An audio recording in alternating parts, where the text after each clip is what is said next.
Assalamualaikum warahmatullahi wabarakatuh. Kami dari kelompok 5 ingin mempresentasikan hasil diskusi kami yang berjudul protein. Pertama-tama kami akan memperkenalkan nama terlebih dahulu.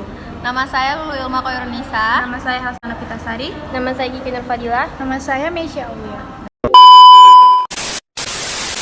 Saya Kiki Nurfadilah akan menjelaskan konsep dasar dari protein. Protein berasal dari kata Yunani proteios yang berarti pertama. Dalam kehidupan sehari-hari, protein terdapat dalam telur, kacang-kacangan, rambut, kulit, wol, darah, dan lain-lain. Molekul protein mengandung karbon, hidrogen, oksigen, dan nitrogen.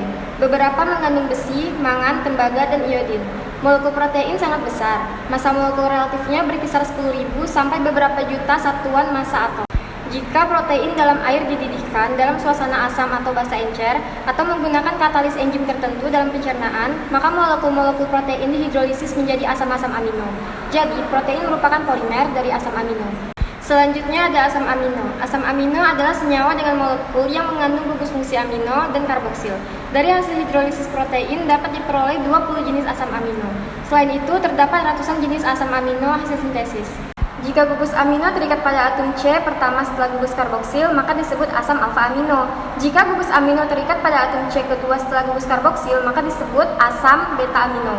Jika gugus amino terikat pada atom C ketiga setelah gugus karboksil, maka disebut asam gamma amino.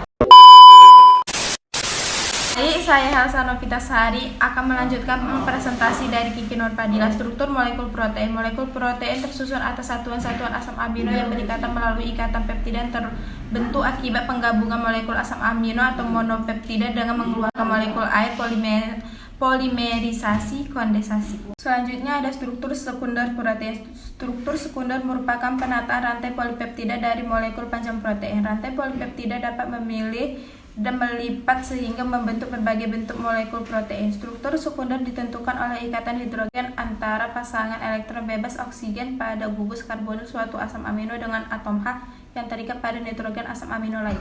Selanjutnya ada interaksi O dengan ikatan H dapat terjadi dalam gulungan rantai polipeptida untuk membentuk struktur spiral yang disebut alpha helix.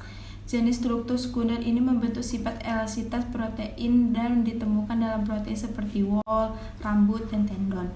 Selanjutnya ada ikatan hidrogen juga dapat terjadi antara rantai protein yang berbeda, menggabungkan keduanya dalam suatu penataan yang disebut lembaran terlipat.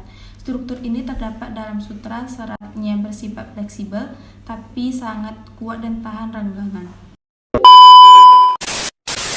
Saya akan melanjutkan presentasi dari Hasanah Pitasari. Struktur tersier protein. Struktur tersier protein adalah globular yang merupakan bentuk 3 dimensi. Struktur tersier secara langsung dikaitkan pada fungsi protein apakah sebagai enzim, struktur dalam otot, dan tendon atau dalam bentuk lain. Struktur tersier dibentuk oleh beberapa jenis interaksi, yaitu ikatan hidrogen, interaksi dipol-dipol, ikatan ionik, ikatan kovalen, dan gaya dispersi, dan antara gugus non-polar. Penggolongan protein. Protein merupakan polimer alam, dikelompokkan berdasarkan komposisi kimia, bentuk, dan fungsi biologis.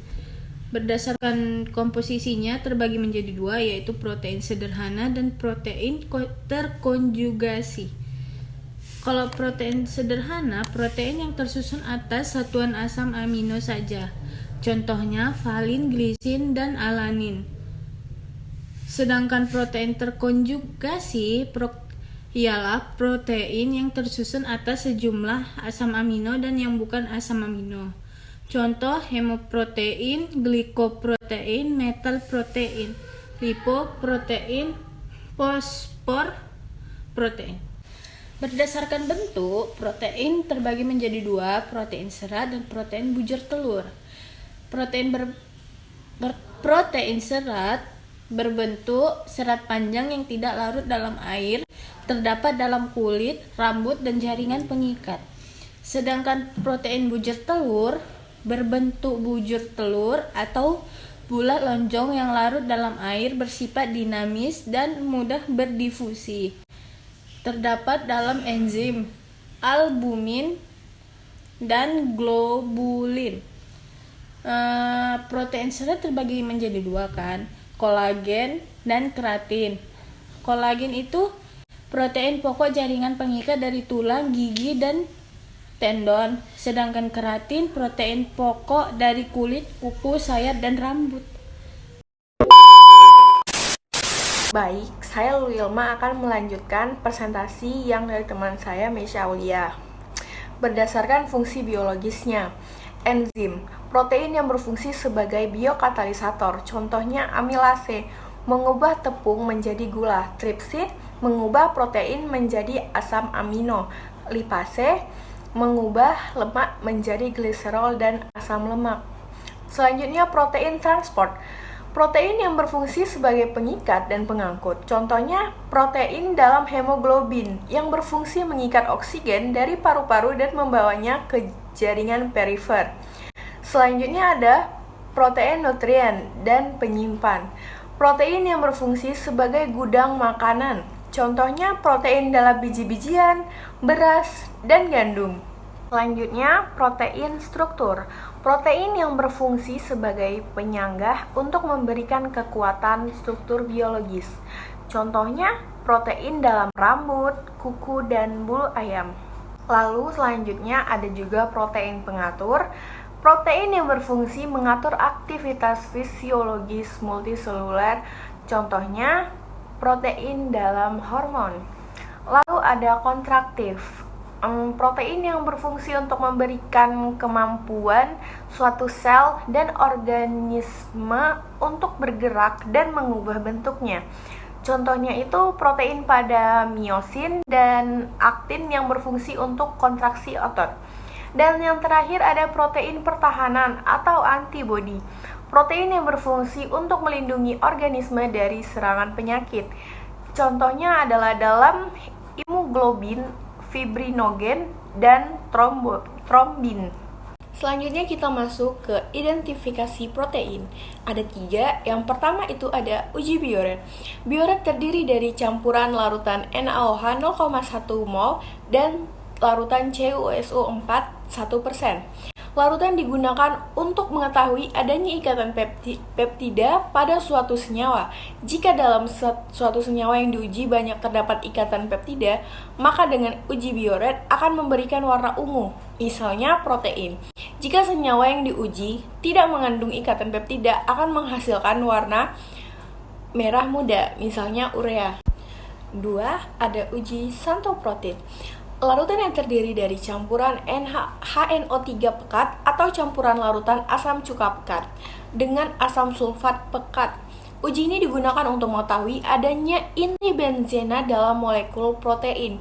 Protein yang mengandung inti benzena jika dipanaskan dengan larutan HNO3 pekat akan memberikan warna kuning atau jingga. Lalu yang ketiga, ada uji timbal sulfida. Larutan yang digunakan pada uji ini terdiri dari NaOH 40% dan larutan PbNO32 atau Pb asetat. Larutan tersebut digunakan untuk mengetahui adanya unsur belerang dalam protein. Protein yang mengandung belerang jika dipanaskan dengan larutan NaOH 40% akan menghasilkan N2S dan zat-zat yang lainnya.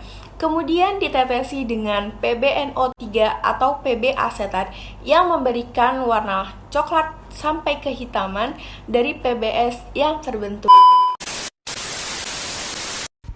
Sekian hasil presentasi dari kelompok 5, lebih dan kurang kami mohon maaf. Jangan lupa di like, komen, dan subscribe. Wassalamualaikum warahmatullahi wabarakatuh.